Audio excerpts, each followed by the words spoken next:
तो ये सब लोग माही के साथ में तो ये काम होगा। और 258 लाख करोड़ आ गया तो इसमें से सबसे पहले 50 लाख करोड़ खर्च करना है गांव के लिए।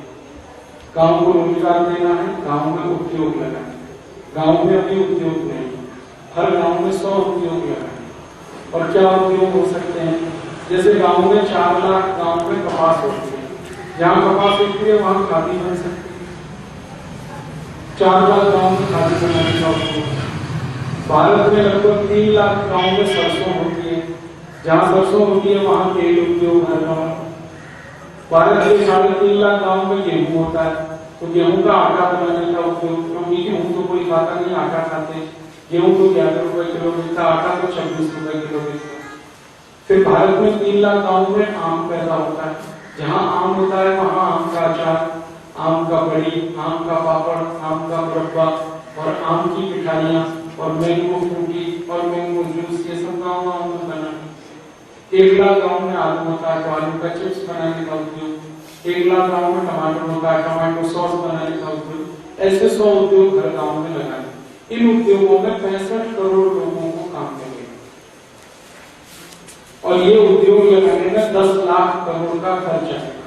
और अपने पास 258 लाख करोड़ है, तो 10 लाख करोड़ के खर्चे में हो जाए।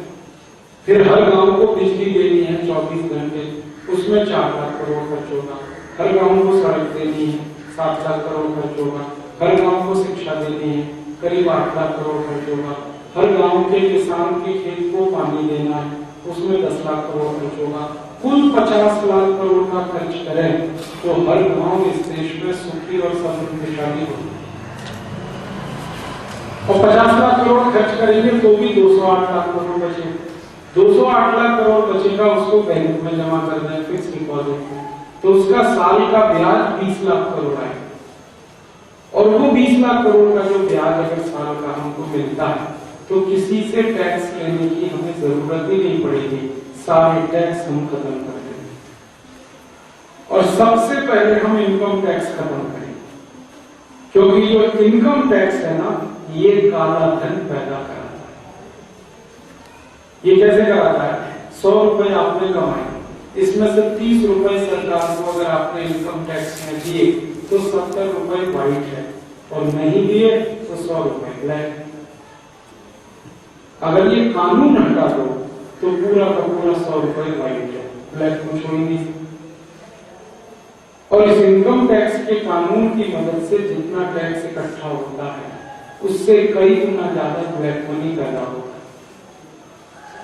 हमने हिसाब निकाला तो इनकम टैक्स तो आता है 3-3.5 लाख करोड़ का, ब्लैक मनी पैदा हो जाता है 50-55 लाख करोड़, क्योंकि हर आदमी टैक्स चोरी करता है तो आमदनी छुपाता है, और जितनी छुपी हुई आमदनी है वो सब ब्लैक मनी। हाँ, तो हम क्या करना चाहते हैं कि ये कानून हटा दो इनकम टैक्स का, और ये कानून अंग्रेजों का बनाया हुआ है 1860 का। अंग्रेजों ने ये कानून बनाया था भारत से पैसे लूटने के, अब वो कानून हमें लगाने की जरूरत नहीं। और इनकम पर टैक्स नहीं करना चाहिए कभी भी किसी देश में, क्योंकि इनकम पर टैक्स करोगे तो इनकम कम होती जाएगी। टैक्स करो तो एक्सपेंडिचर पे करो, खर्चे पे टैक्स करो, ताकि लोग खर्चा कम से कम करें। आमदनी ज्यादा से ज्यादा, खर्चा कम से कम हो।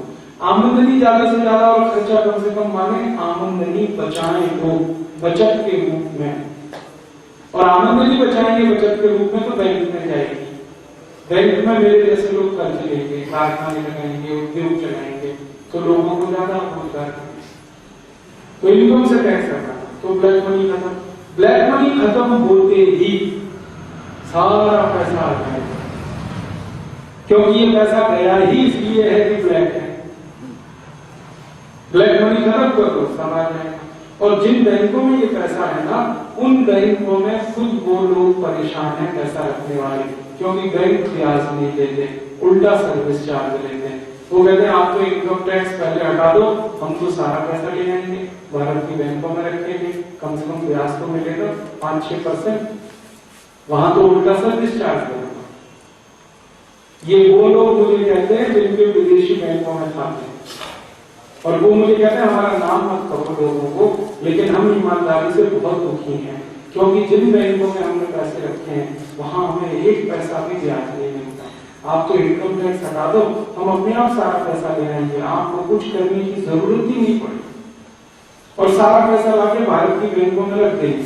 फिर वो सरकार की मदद करे बैंक और लोगों की मदद करे, पैसे को बांटे, कर कारखाने लगे, व्यापार चले, उद्योग बने, तो देश में 258 लाख करोड़ रुपए आ सकता है बिजनेस में, और 50 लाख करोड़ के खर्चे में गांव सुधर जाएंगे, और हर साल 20 लाख करोड़ का ब्याज मिले तो देश अनंत काल तक चलेगा बिना टैक्स के। हम तो सेंट्रल एक्साइज भी हटाना चाहते हैं, क्योंकि सेंट्रल एक्साइज के कारण क्या होता है ना, उत्पादन की चोरी होती है। कोई आदमी 100 करोड़ का उत्पादन करता है, टैक्स चोरी करने के लिए 10 करोड़ का दिखाता है, तो उत्पादन भी ब्लैक में चला। फिर सेंट्रल सेल्स टैक्स भी हटाना चाहते हैं, क्योंकि इससे व्यापार की चोरी होती है। तो व्यापार की चोरी बंद करानी है, उत्पादन की बंद करानी है, आमदनी की, तीनों चोरियां बंद हो गई तो लोग तो ऐसे ही ईमानदार। तो देश चलाने के लिए भी पैसे हैं अपने पास, और लोगों को ईमान हो गए पिछले 63 साल में किसी ने क्यों नहीं किया ये काम। बात इतनी सी है कि पिछले 63 साल में कोई सन्यासी नहीं निकला इस देश में, नहीं तो हो जाता। अब पैदा हुआ है एक सन्यासी जो ये करना चाहता, और ऐसे काम सन्यासियों के ही बस में होते हैं करना, क्योंकि सन्यासी को मोह नहीं होता। मोह क्यों नहीं होता? उसका कुछ है ही, ना परिवार, ना बीवी, ना बच्चे, ना रिश्तेदार, तो मोह क्यों होगा? और जिसको मोह नहीं होता वही साहसी होता है, निडर होता है। मोह में फंसने के बाद तो आदमी कमजोर होता है। आपने वो श्री कृष्ण भगवान की युक्ति सुनी है, मोह से कहां कहां जाके आदमी फंसता है। तो हो रहा है, तो कृष्ण कहते हैं मोह मत कर, मोह सबसे खतरनाक। तू कर्म कर और धर्म के रास्ते पर। तो कर्म करना, धर्म के रास्ते पे चलना ये सन्यासी के बस का है। 63 साल में कोई सन्यासी पैदा होता तो कर देता, नहीं हुआ इसलिए नहीं हो पाया। अब सन्यासी आ रहा, शायद भगवान ने भेजा। वो सन्यासी तो लगा हुआ था योग प्राणायाम सिखाने में, अब उस सन्यासी को ये धुन सवार हुई है, काला धन वापस ला, ब्लैक मनी को व्हाइट मनी पर, टैक्स सिस्टम को कर। शायद भगवान ने ये प्रेरणा दी, वरना ये काम सन्यासी के थोड़ी है, तो अर्थशास्त्रियों के काम। प्राणायाम का परिणाम, हाँ ये भी है प्राणायाम का परिणाम। और शायद मैं तो और एक दूसरी बात कहता हूँ कि इस सन्यासी में कोई महान क्रांतिकारी की आत्मा ने प्रवेश किया। हो सकता है कि उनमें भगत सिंह की आत्मा हो, चंद्रशेखर आजाद की हो, आशफाक बिरला की हो, तात्या टोपे की हो, नाना साहब पेशवा की हो, वासुदेव बलवंत फड़के की हो, कोई तो ऐसी क्रांतिकारी आत्मा है। और उस सन्यासी के आसपास जो लोग इकट्ठे हो रहे हैं, ये भी सब क्रांतिकारियों की ही आत्मा है जो ये शरीर धारण करके आए, वरना इतने लोग क्यों इकट्ठे होते? एक एक शिविर होता, हजारों लोगों की भीड़ आती है। आप मुझे ये बताओ कि योग और प्राणायाम को परम पूजनीय स्वामी रामदेव जी से पहले बहुत लोग सिखा रहे थे नहीं? लेकिन उनके यहाँ लोग नहीं जा रहे थे। स्वामी रामदेव जी में ऐसा क्या है कि वहीं जा रहे सब लोग योग प्राणायाम से, कुछ खास बात है, वरना योग प्राणायाम सिखाने वाले तो सैकड़ों लोग। मैं जानता हूं वीकेएस आयंगर नाम के एक व्यक्ति 40 साल से सिखा रहे हैं योग प्राणायाम, 10 आदमी नहीं जाते उनकी क्लास। और स्वामी जी कहीं किसी शहर में योग प्राणायाम का शिविर ले लें तो जगह छोटी पड़ जाती है। तो ये कोई महान आत्मा किसी शरीर में जब आती है ना, तो उसका आकर्षण होता है। नाना साहब पेशवा ने 1857 में इतना बड़ा संगठन खड़ा किया था, 7,32,780 क्रांतिवीरों में, कोई महान आत्मा थी इसमें। तो ये महान आत्मा का एक सन्यासी मिल गया इस देश को, और ये करा देगा ये काम। आप सब उसके साथ जुड़ जाओ तो हो जाने वाला है। और हमारी योजना बड़ी दूर की है। एक तो योजना है देश की गरीबी, भूखमरी, बेकारी खत्म करनी, दूसरी योजना है महंगाई खत्म करनी। महंगाई खत्म होगी टैक्स खत्म होने के बाद, अब सारे टैक्स खत्म कर दो, महंगाई